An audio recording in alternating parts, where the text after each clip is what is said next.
ek wil met ons praat vanaand oor, glo ons in die beloftes van God. En ek weet dat so baie, almal wat eintlik vanaand hier ingeskakel is, en later wel ook na hierdie gaan luister,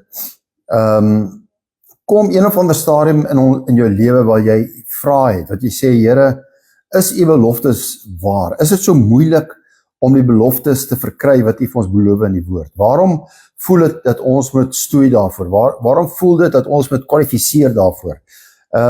Dis die vraag wat ek gehad het in my lewe. En jy weet, en dit is die vyand, net soos met Eva, wil ons kry op 'n plek waar hy ons wil kry wat ons twyfel in die woord en in die eer en die karakter en in God se integriteit. Hy wil graag ons bedaan twyfel. So ek hoop om vanaand met hierdie woord, kry jou notas reg, luister weer later daarna, maak hierdie woord deel van jou lewe. Hierdie is crucial weer eens vanaand. Ek sê gister vertrouend, hierdie woord bou my elke dag, soos ek in hierdie woord bestudeer en mediteer, en ek weet dit gaan 'n blywende impak op jou lewe ook hê. So, glo jy dat God sy woord eer? Jeremia 1 vers 12 sê vir ons, toe sê die Here vir my, Jeremia wat praat, jy het goed gesien, want ek is wakker oor my woord om dit te volbring. Jy het goed gesien, want ek is wakker oor my woord om dit te volbring. Jesaja 55 vers 11 sê, so sal my woord wees wat uit my mond uitgaan. Dit sal nie leeg na my toe terugkeer nie, maar doen wat my behaag en voorspoedig wees in alles waartoe ek moet stuur.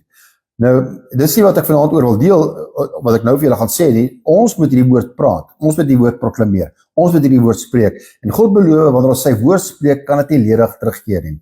Nou, ons gaan praat oor iets baie interessants, en baie kragtigs, moet ek by sê ook, en dit is die beloftes van God.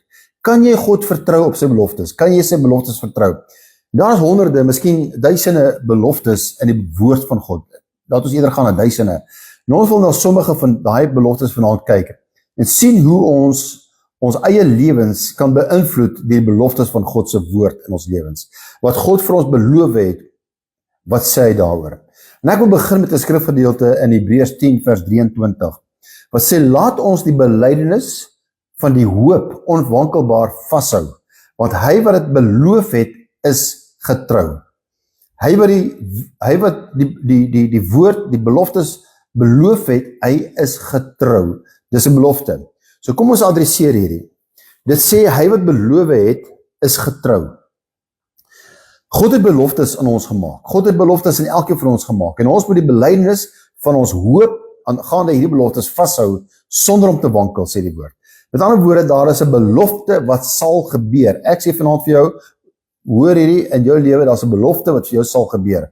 Maar ons gaan na die kriteria kyk hier gou. Ons gaan na die omstandighede kyk. Ons gaan na die verskillende dinge kyk, om uit te vind hoe hierdie beloftes in ons lewens vervul kan word.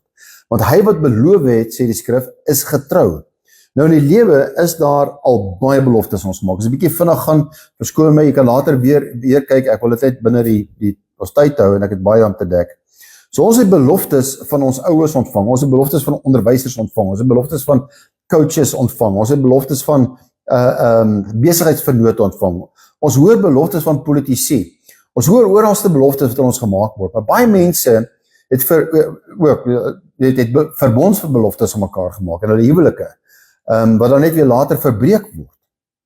En dis pynlik, dis seer daarin, want as 'n verbond wat daaraan gekoppel was, dis 'n eer, en baie van ons het deur hierdie situasies in ons lewe gegaan, waar beloftes verbreek is, en ons teleurgesteld is.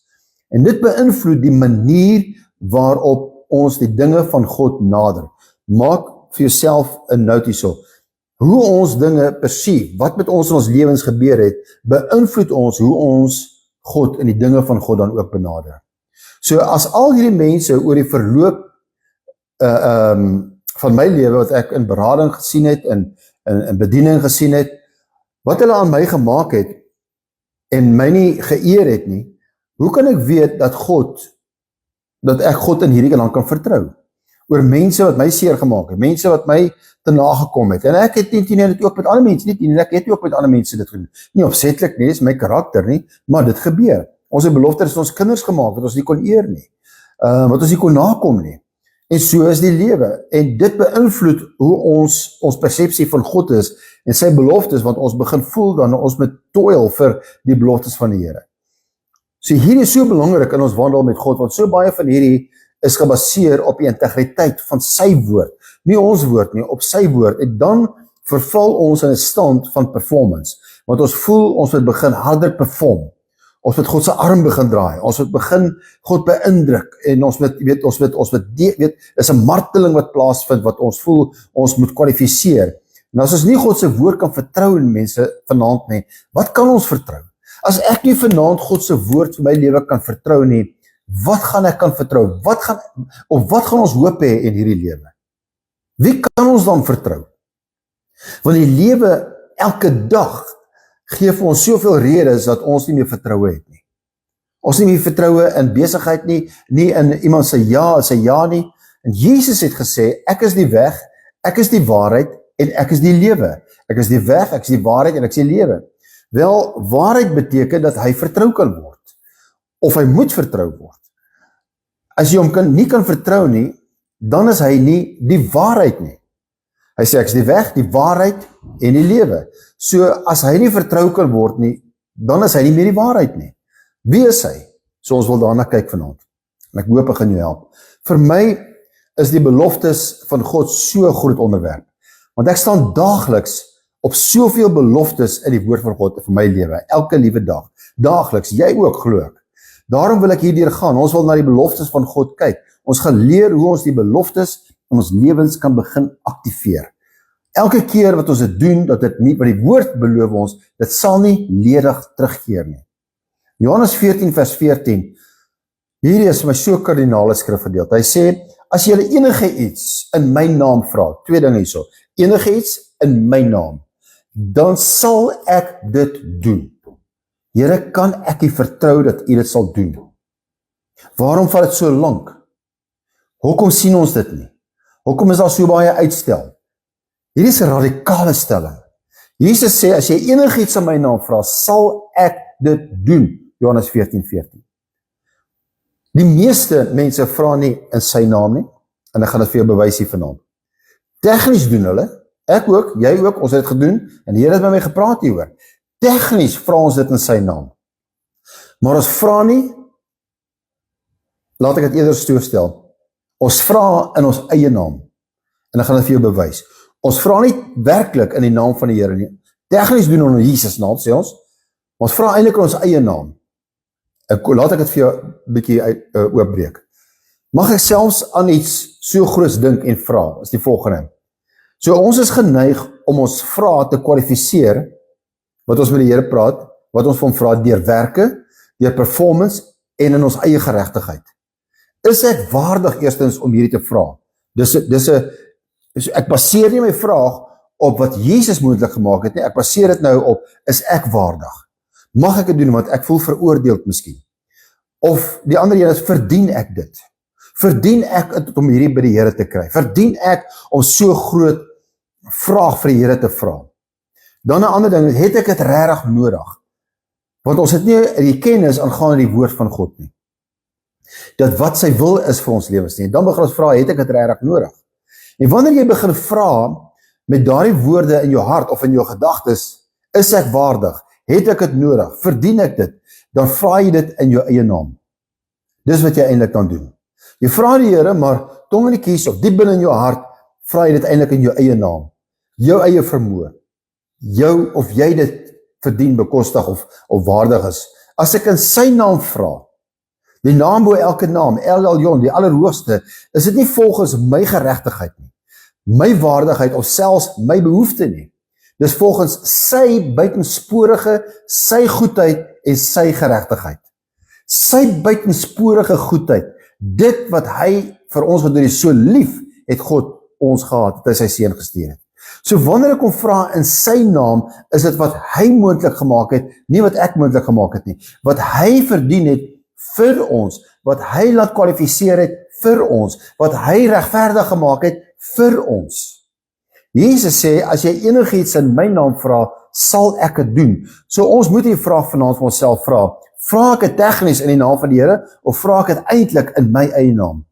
my vermoë, wat ek in staat kan kry, en ek het in hierdie slag gehad, so geval, tot en met die ander dag nog, waar ek gevoel het, my geloof val, en ek weet jy ook, my geloof maak dit nie, ek weet dit is die wil van die Here, maar my geloof het nie dit gemaak nie, my geloof val my, tot en met die ander dag nog was dit my geval geweest, en ek het gevoel, ek het my geloof boost, ek het my geloof sterker maak, en ek was in die woord gewees, ek het preke geluister, ek het gebid, om my geloof sterker te maak, maar ek het in my eie naam eintlik gevra, want ek het dit probeer kwalifiseer, deur geestelike goeders, en dis 'n nee, ek wil myself van daai kruis gaan kruisig, om te kwalifiseer, so, kan ek dit vertrou, wat Jesus sê, en wanneer jy in jou eie naam vra, of in jou eie oortuiging, van jouself en jou vermoë, volgens jou eie gevoelens, oor jouself, sal jy nie daardie belofte verkry nie, gaan nie die belofte verkry nie,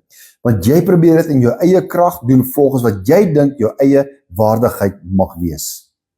Ek gaan vinnig oor hierdie mense, maar is diep hierdie. Maar as jy daardie plek kan kom, waar jy weet, dit gaan nie oor jou nie. Ons moet sterf, Paulus sê, ek sterf in Christus. Dit gaan nie oor jou nie, dit gaan oor God se waardigheid, oor God se goedheid. Dit is 'n belofte van hom af. As jy enigiets vra, volgens my oorvloedige goedheid, sê die Here, sy goedheid, sy natuur, sal ek dit vir jou doen. Hy wil hê, en ek wil nie nou oor die weet al die beloftes, wat se beloftes sou ook al mag wees, al die beloftes, hy wil dit hê vir jou. Kan jy dit vertrou? Kan jy hom vertrou by beloftes? Kan jy glo dat dit so belangrik is? Want as jy dit nie kan vertrou nie, wat kan jy dan in die woord van God vertrou? Dis die belofte. Mense sal kom en met God 'n deal probeer maak en sê, Here, as jy my kind gesond maak, sal ek elke Sondag kerk toe gaan. As jy my kind gesond maak, sal ek jy my hele lewe lank dien. As jy my kind gesond, asof dit nie die wil van die Here is nie. Here, as jy my deurkom vir hierdie besigheid, sal ek u vir u begin tiende gee. Jy's te laat. Dit is, jy probeer met die Here 'n bargain maak. As jy my met hierdie besigheid kan deurdra, beloof ek sal ietsie vir u, ek sal daaruit gee. Jy sien, jy kwalifiseer nie daarvoor nie. Want Jesus het daarvoor gekwalifiseer.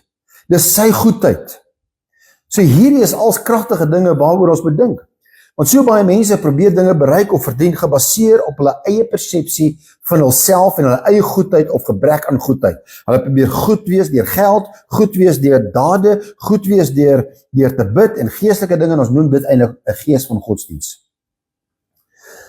Terwyl ander groot seëninge van God ontvang, ander mense, nie gebaseer op hulle eie waardigheid nie, maar gebaseer op sy waardigheid, hy is waardig, gebaseer op die geregtigheid wat deur sy geloof kom.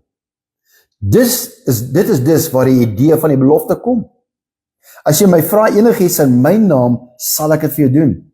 Ek het ervarings met mense in my lewe gehad waar daar beloftes nie goed was nie, en daar was geen integriteit daarachter gewees nie. Maar wat van God? Is daar integriteit agter God? Kan God vertrou word? Dit is so belangrik hierdie vraag, en ons wil by 'n punt kom waar ons absolute rotsvaste vertroue in die woord van God het, as die finale autoriteit in ons lewens. Nie as gevolg van ons ervarings, jy weet, in die verlede nie, maar as gevolg van sy gawe aan ons, sy integriteit, sy geregtigheid. Dis waar ons moet begin, as ons die beloftes van God wil verstaan. Hebreërs 1 vers 3 praat Jesus, en ek lees dan vir ons in die Passion Translation uit. Dit stel dit so: The sun is the dazzling radiance of God's splendor. Man, ek gaan nie klaar maak hier vanaand nie. The sun is this dazzling radiance of God's splendor, Jesus. The exact expression of God's true nature. His mirror image. Ek quoteer nog die Bybel.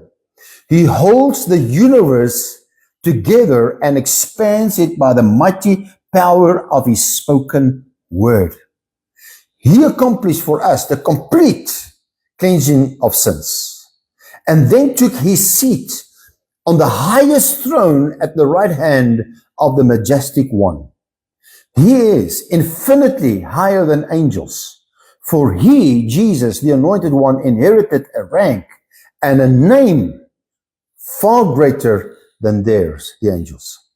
No, As ons daaroor dink dat daardie skepping, alles sigbaar, alles tasbaar, alles wat ons sien, want hy sê, He is the splendor, He holds the universe together and expands it by the mighty power of His spoken word. He holds the universe together. So as ons daaraan dink dat daardie skepping, daardie universe, alles sigbaar, alles tasbaar, alles ons sien, hierdie tafel by waar ek sit vanaand, is geskep deur die woord van God. Dit is deur Jesus, die woord wat vlees geword het. Hy is die skepper van alle dinge, sê die Bybel, en alles word onderhou deur die woord van sy krag. Ek twyfel nie aan hierdie tafel nie, want ek kan dit sien en ek kan dit voel. Ek twyfel nie aan die bestaan van hierdie tafel nie. Maar waar het die tafel vandaan gekom? Die tafel, die kamera, die ligte, alles in hierdie kamer, kom alles uit die eerste 6 dae van die skepping. Iemand het materiaal gevat en het gemaak, maar alles kom uit die eerste 6 dae van die skepping. Alles wat ons vandag het, is geskep deur die oorspronklike skepping en op verskillende maniere uit die aarde uit voortgebring. Dis op verskillende maniere gevorm, maar dit was alles daar in die skepping gewees, van die begin af. Ons het niks niets uitgevind nie, mense, of niks niets geskep nie. Ons gebruik net eenvoudig wat God in die aarde, in die oorspronklike skepping gesit het, deur sy woord. My punt is, dat die woord van God alles geskep het wat ons sien, en ons twyfel nie aan het. Twyfel nie in die tafel nie, twyfel nie in die ligte nie, twyfel nie in die kamera nie, twyfel nie wat ek hier voor my sien nie. Die woord onderhou en handhaaf die oorspronklike orde van God, wat God bedoel het. Honde het nie olifante nie. Katte kry nie perde nie. Verskoon my. Alles handhaaf dieselfde orde. Dit verander nie. Hoekom? Omdat dit geskep is deur 'n ewige woord wat nie kan verander nie. Nou, verskoon my. Die punt wat ek hier probeer maak is dat jy kan vertrou. Jy vertrou wat jy sien. Jy vertrou wat jy ervaar het. Jy vertrou die natuur. Jy weet dat blomme aanhou produseer. Elke lente kom daar blomme. Hoekom? Want dit is die woord van God. God het dit van die begin af so gespreek. Hopelik maak ek hier vanaand 'n argument, dat die woord is lewendig en aan die werk op die oomblik. Nog steeds skep die woord. Selfs die heelal is nog konstant besig om te skep. My gras in my erf groei elke week. Dit groei en dit moet gesny word. Hoekom? As gevolg van die woord. Dit bly voortbestaan, dit groei. So alles is tasbaar. Alles is sigbaar. Alles wat ons in die fisiese wêreld ervaar, deur die woord wat deur die woord geskep is en word deur die woord onderhou. Wow. Nou, ons gaan terug na ons eerste vers in Hebreërs 10 vers 23. Wat hy beloof het, sê hy is getrou. Dit wat hy beloof het, hy is getrou. Ons het geen probleem met die tasbare dinge hier vanaand nie. Ons kan daai argument op die rak sit. Maar ons is geneig om probleme met die onsigbare dinge. Daar is waar ons uitdaging is. 'n belofte is in 'n sekere sin 'n onsigbare ding totdat dit manifesteer. Maar dit beteken nie die belofte is nie daar nie. Wanneer dit manifesteer, is ons bly. Daar is 'n belofte van 'n baba, maar ons kan dit nog nie sien nie. Wanneer die baba begin vorm neem in 'n moeder se skoot tot by die geboorte, dan is ons bly. Ek is bly die tafel is hier. Ek is bly die tafel kan hierdie alles onderhou. Maar die belofte, die belofte van genesing, of die belofte van voorsiening en van oorvloed, of die belofte van herstel in ons huwelike, of in ons lewens, of in ons liggame, watter belofte ook al ons in die skrif kan vind, is onsigbaar vir die oomblik, totdat ons geloof dit sigbaar maak. Dis net ons geloof wat dit sigbaar maak, maar dit beteken nie die belofte is nie daar nie. Dit beteken nie die belofte is nie 'n werklikheid nie. Maar jy sal nie geloof hê as jy nie die bron van die belofte kan vertrou nie, wat God is. Wie is die bron van belofte? Dis God. As jy God nie kan vertrou nie, hoe kan jy sy beloftes vertrou? Dit sê getrou is hy wat beloof het. Nou luister hierso. Luister nou. Baie mense en ek glo elke wat na my nou luister ook, glo in God. Miljoene mense, glo in God. Maar hulle glo God nie. Glo in God, maar hulle glo God nie. Nou ek hoop jy kan die verskil hierso hoor wat ek vir jou sê. Daar's 'n baie groot verskil. Selfs die duiwel glo in God. Hy doen. Want hy Jesus selfs met die woord versoek. Baie mense reg oor die wêreld glo daar is 'n God of daar kan 'n God wees. Sommige mense sê hulle glo nie in God nie, wat die eerste, dis dwaase mense. Maar kom ons bly by die punt van mense wat glo in God, maar hulle glo noodwendig daar's God nie. Glo nie God nie. So baie mense glo in God, maar hulle glo God nie. Hulle sal sê wel, nou kom ons praat net hier oor onsself nou. Jy moet jouself die vraag vra, glo ek in God of glo ek God? Hulle sal sê, Here, ek vra U vir genesing as dit U wil is. Ek vra U vir voorsiening in my lewe as dit U wil is. Of hulle maak hierdie stelling, wie weet wat God se wil is? Wie weet wat God gaan doen? Sira. Jy weet wat die Here ook al wil doen. Of hulle vra hierdie vraag, ons moet realisties wees. Ons moet na die feite kyk. God het nooit gesê met na die feite kyk. Nooit, nie in plek nie, want feite sê, en wanneer jy sê, ek kan nie God weet, of dit realisties wees, of ek weet nie of dit God se wil is nie, of wat ook al die Here wil doen, dan glo ons nie wat God sê in sy woord nie. Or the Lord works in mysterious ways. Dis 'n ander beter een nog. So ons het al die clichés wat basies sê, ek glo God nie. Steven, hoe durf jy dit sê? Ek glo in God, ek glo God. Nee, ek glo in 'n God. Maar wanneer God sê, ek sal in die derde dag opstaan, dan twyfel hulle, soos Thomas. Wanneer God sê, ek sal vir jou deurkom, dan twyfel ons. As ongeloof, Here, kan ek U woord vertrou? Ek glo God nie, ek kan nie sy woord vertrou nie. En dis wat jy sê met clichés. Ek glo in God, maar ek glo God nie.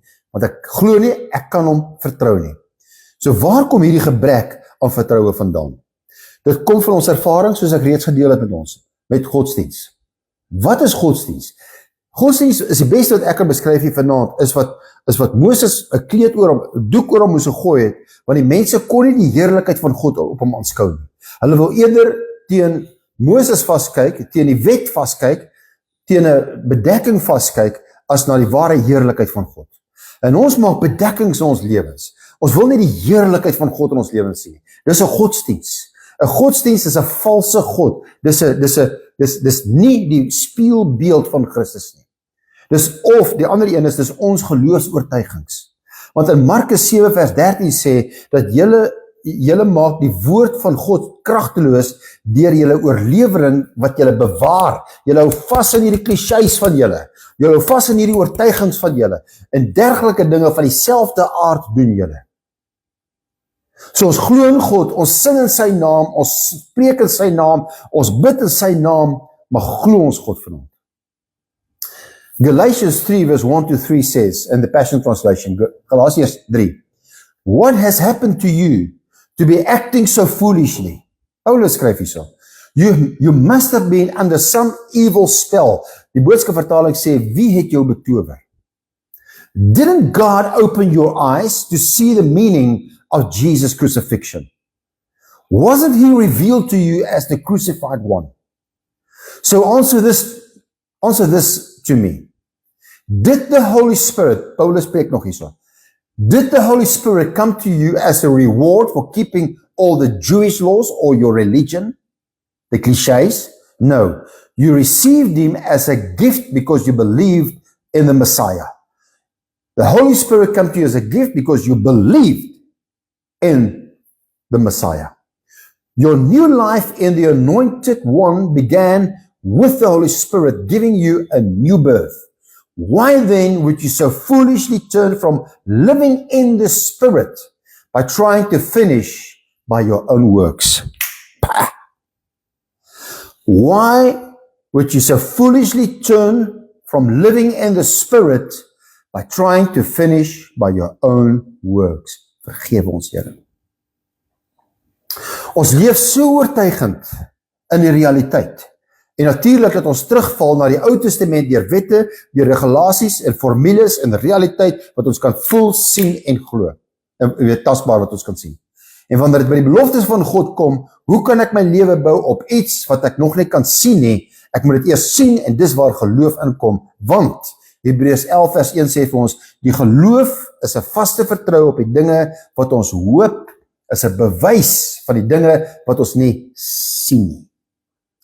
Om na die sfeer, die dimensie, die krag, die heerlikheid van God se beloftes te beweeg, mense, sal ons beweeg na die sfeer van die onsigbare, wat die sfeer van geloof om hom te vertrou, te oordeel, en hom te vertrou dat sy woord waar is.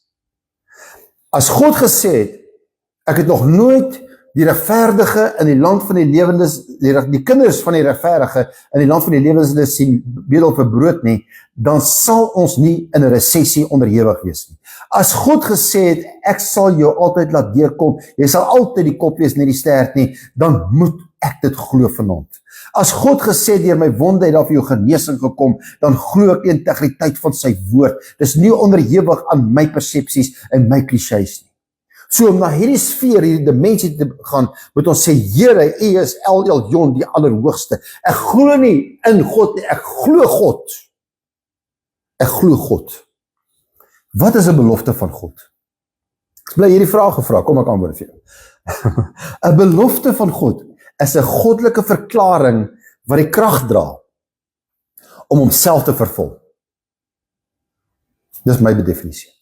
'n belofte van God is 'n verklaring. God sê, ek sal.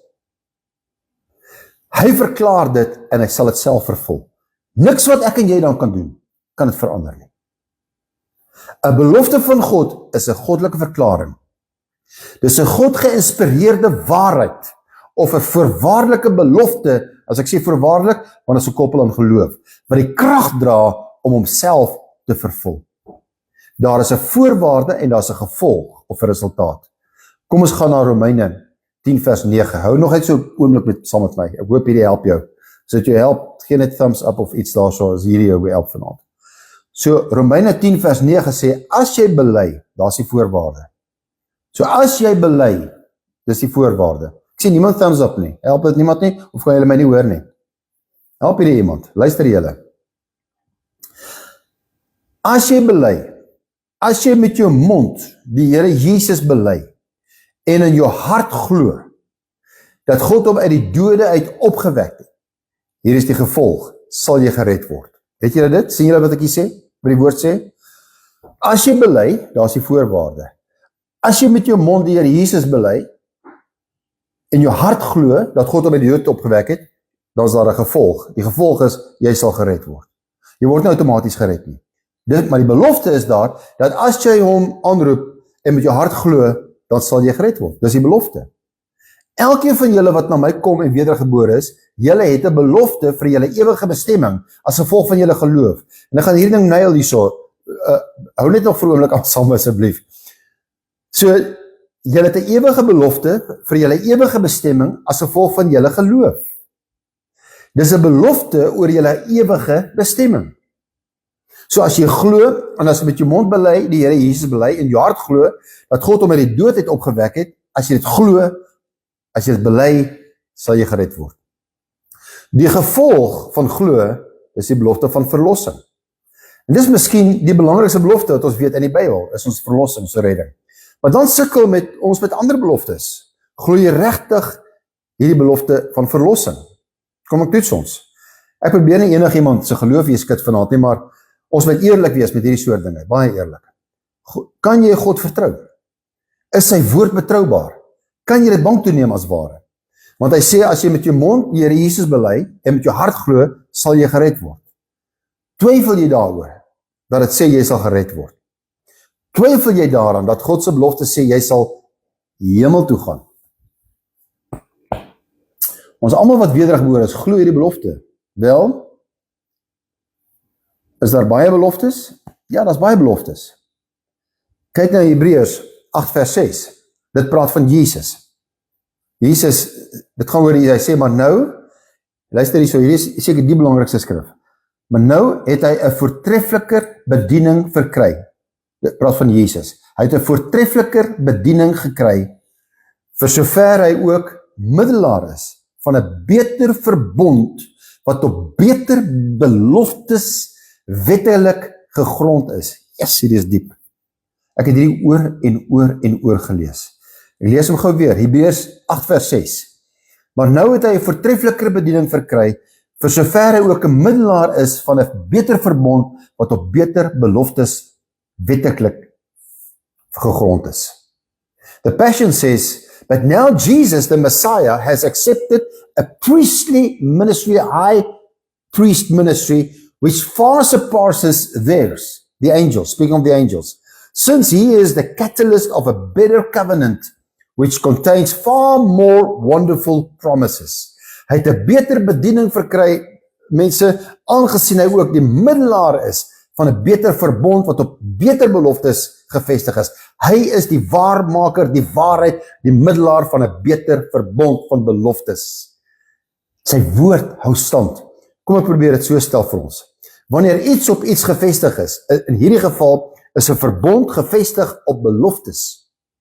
'n Verbond, as jy die verbond verstaan nie vanaand, is nie Ou Testament verbond nie. Dis die verbonde wat jy met God gemaak het deur jou beloftes, wat jy, ons leef weet beloftes nie. Jy kan die beloftes aan God maak nie. Hoe durf ons? Want ons kan dit nie ophou nie, ons sal nooit daai belofte kan. Maar Jesus het 'n belofte gemaak, wat op beter beloftes geskoei is, 'n beter verbond, en hy is die middelaar oor daai. Man. So die fondasie is wat die gebou ondersteun. En wat Hebreërs 8 vers 6 hierso vir ons sê is, hy is 'n middelaar van 'n beter verbond, wat op beter beloftes gevestig is, of die gebou as ware. Die gebou, die verbond, is op die fondasie van die beloftes gebou.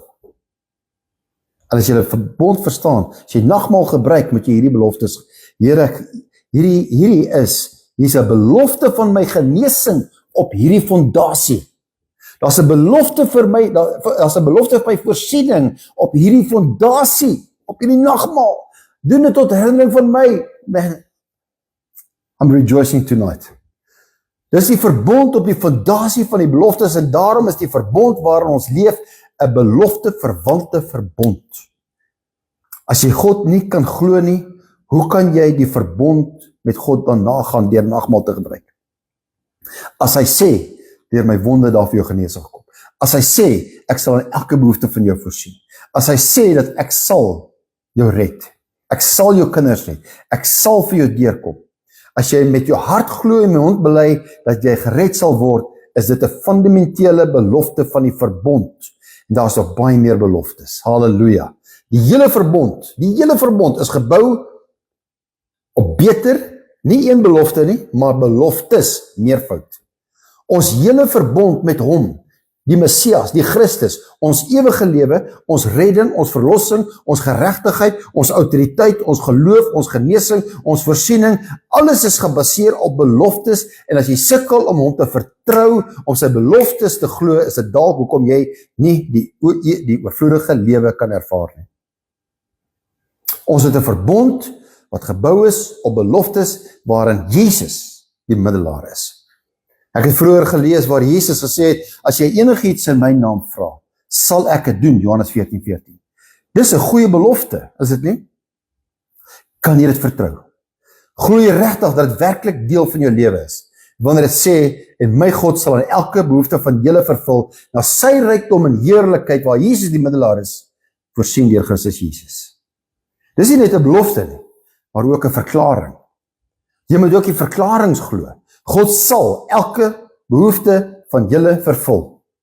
Glo jy dit geestelik, met ander woorde in jou hart. As jy met jou mond bely en jou hart glo.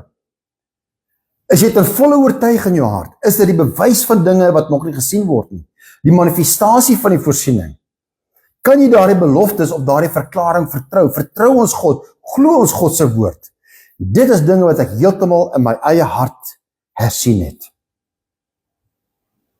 Ek moet op 'n plek wees waar ek God se woord absoluut kan vertrou. Maak nie saak wat ek voel nie, maak nie saak wat ek sien nie.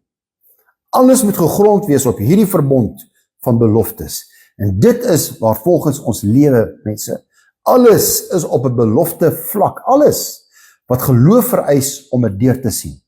Want hy sê nou vir ons, en ek sluit af, 2 Petrus 1 vers 3 tot 4. Hy sê, sy goddelike krag het ons alles geskenk. Niemand kan vir jou iets beloof nie, behalwe wat Jesus vir ons beloof het. Sy goddelike krag het ons alles geskenk, wat tot die lewe en Gods vrug dien, deur die kennis van hom, wat ons geroep het, deur sy heerlikheid en deug, waardeur hy ons die grootste en die kosbaarste beloftes geskenk het. Geskenk het, sodat julle daardeur deelgenote, erfgename kan word van die goddelike natuur. Hierdie is so diep. Nadat julle die verdorwenheid ontvlug het, wat deur die begeerlikhede in die wêreld is. Kom ek verduidelik in slotsom in daai laaste gedeelte. Nadat julle die verdorwenheid ontvlug het, wat deur die begeerlikhede in die wêreld is. Dis hoekom soveel mense ly, en hulle wonder hoekom God niks doen nie. Hy het alles gedoen, wat hy gaan doen. Hy het klaar gedoen. Hy het jou sy beloftes gegee, nou is dit aan jou om die beloftes te glo. As jy in jou hart glo en met jou mond bely, sal jy verlos word, sê die Bybel, verlos word van die verdorwenheid van die wêreld en deur welis. Dis God se wil. God se wil is dat jy 'n oorvloedige lewe moet hê, want hy het sy seun gestuur om ons dit te gee. Maar hoe is dit moontlik? Hoe kry ek dit, Steven? Ek moet die beloftes van God glo. Ek moet die integriteit van God se woord glo. Ek moet glo dat solank honde hondjies het, en bome meer bome, en blomme meer blomme het, en die son elke dag opkom, ek weet dat ek vanaand gaan slaap, van die son môreoggend opkom, en vannag sal die maan skyn, dan weet ek dat die skepping is nog steeds aan die gang, want dit word deur God se woord onderhou. Dis lewendig, want dit sou nie bestaan as God se woord nie geëer sou kon geword het nie. Dit sou geval het, want ons kan dit vertrou. Dit wat ons nou sien, en wat ons nou gewaar, het gekom van dit wat ons eers nie kon sien nie, want God het tot stand gebring. So wat anders kan ons nie sien nie, maar sou sigbaar word as ons dit sou glo, aangaan die beloftes van God. Wat anders is daar? Jy kan nie jou verlossing sien nie, maar jy vertrou die woord van God vir jou geregtigheid. Jy het nie die hemel letterlik gesien nie, maar tog glo jy dat jy eendag hemel toe gaan. Waarop vertrou ons? Ons vertroue is in die middelaar se beloftes. 2 Korintiërs 1:20. Want hoeveel beloftes van God daar ook mag wees, 2 Korintiërs 1 vers 20. Hoeveel beloftes daar van God ook al mag wees, in hom is hulle ja, en in hom is hulle amen. Ja en amen. Tot heerlikheid van God deur ons. God word verheerlik deur die vrug van ons lewens. Deur ons gesondheid, deur ons voorsiening en die lewe wat ons leef op hierdie aarde. God moet verheerlik word. As ons teruggaan na die eerste vers, die belofte wat ons Johannes 14 lees, as julle iets in my naam vra, sal ek dit doen. Hier sê hy, al die beloftes van God is in hom, ja en amen. Dis dieselfde ding, in hom, in sy naam, dieselfde ding. Al die beloftes van God in hom, al die beloftes van God in sy naam is ja en is amen. Hulle kom en hulle gaan nie. Hulle skakel nie af en aan soos 'n verkeerslig nie. Dan is hulle groen, dan is hulle rooi, dan is hulle geel. Ons weet nie wanneer die wil van die Here is nie. Dis die integriteit van God se woord. As jy iets in my naam vra, sal ek dit doen. Kan jy dit glo vanaand? Man, ek kan dit glo en tog sukkel baie omdat hulle nie na hom kyk nie. Dis die sleutel van alles hierso. Hulle kyk na hulself en hulle sê, ek weet nie, as ek dit verdien, weet ek nie of ek dit werd is nie. Wel, wanneer jy daardie rigting inslaan, gaan jy nie die beloftes sien wat jou help om die verdorwenheid, die korrupsie, wat deur begeerlikhede in die wêreld is nie, te oorkom nie. Jy gaan dit nie kan ontsnap nie. En ek wil nie korrupsie in my lewe op enige vlak hê nie. Gees, siel of liggaam. Ek wil dit nie hê nie. Want korrupsie praat ek nie van dat ek steel van my baas of ek steel by bank nie. Daar's 'n korrupsie, daar's 'n leuen. Die vader van leuns is Satan. Dis wat in die orde van, dis die korrupsie. En ek kan nie van God 'n leuenaar maak nie. Ek het dit ontsnap. As jy met die belofte saamstem, as jy met jou hart glo, met jou mond verklaar, is dit die krag van God deur ons. Die heerlikheid van God. Ons is die sleutel. Jy is die profeet van jou eie lewe. Dit is wat dit is. Die gevolgtrekking is, dat jy die sleutel is om die beloftes van God vanaand, of vandag, wanneer jy ook al na hierdie kyk, te ontsluit tot die mate waarin jy God vertrou. Nie in God nie, maar toe jy God vertrou, maar glo jy God. Glo jy sy woord. Is dit lewend in jou? Weet jy dat jy weet dat jy weet dat jy weet? Want hulle weet nie wat ons weet. Is jy ten volle oortuig vanaand? Ag, jy hom wat beloof het, is getrou. God kan nie lieg nie. Sou God lieg, dan is hy nie meer die waarheid nie. Maar hy is die waarheid. Daar is soveel meer vir ons almal, vir my, vir jou, vir ons almal in die koninkryk van God, as ons bloot sou verstaan en glo, en die geloof vrylaat om die beloftes van God, vanaand, vandag, vir ons lewens te ontsluit, daar is soveel meer vir jou. Ek wil dit hê vanaand, ek wil dit vir my lewe hê. Elke belofte wat Jesus voorbetaal het, alles, ek wil dit vir jou vanaand hê. Ek dink jy wil dit hê, en dis wat ons gaan glo nou, want ek wil nou saam met jou bid, nou, hierso, ek is oor die tyd, ek vra om verskoning, ek wil nie dit, maar hierdie is my so gewigtig hierdie woord, en ek wil jou bedien, en ek wil hê jy moet net eerlik hier vanaand wees, en besluit vanaand, ek wil alles hê. Jy kan nie nou sê, ek weet nie wat jy wil van die Here sê, nee, hy wil dit vir jou hê. Ek wil alles sê wat u vir my het, Jesus. Ek wil dit alles sê. Hoekom nie, mense? Want Jesaja 60 vers 1, laaste skrifgedeelte, hy sê, ek lees hom in die Amplified vertaling, arise tonight from your spiritual depression to a new life. Shine, be radiant with the glory and the brilliance of the Lord, for your light has come. Hierdie wat ek vanaand gedeel het, is die lig, is die waarheid, is die woord, is die waarheid. And the glory and the brilliance of the Lord has risen upon you. Hierdie vers is 'n bevel om te oorwin, uit te styg en God se heerlikheid te weerspieël. Hierdie vers is 'n oproep tot aksie om uit geestelike depressie, wanhoop of die neerbuiging van omstandighede op te staan en te beweeg na 'n nuwe stralende lewe vir jou.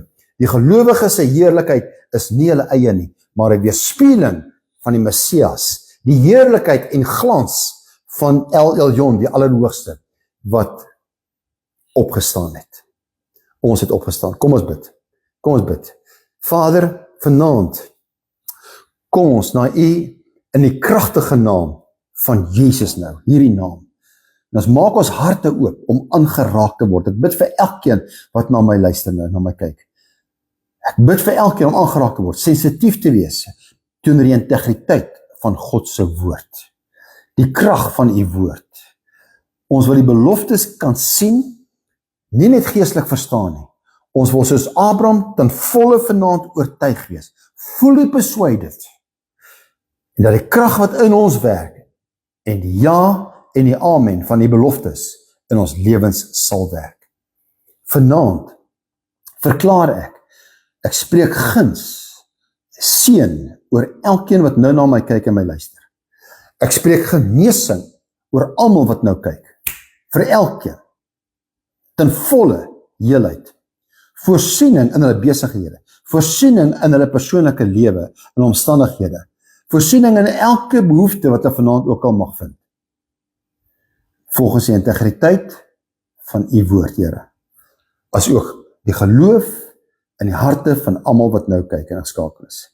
Ons noem dit vanaand, ek noem dit vanaand, volbring, omdat ek die woord van Jesus aan die kruis echo, dis volbring, in die naam van Yeshua, Yahweh, Jesus Christus, die gesalfde.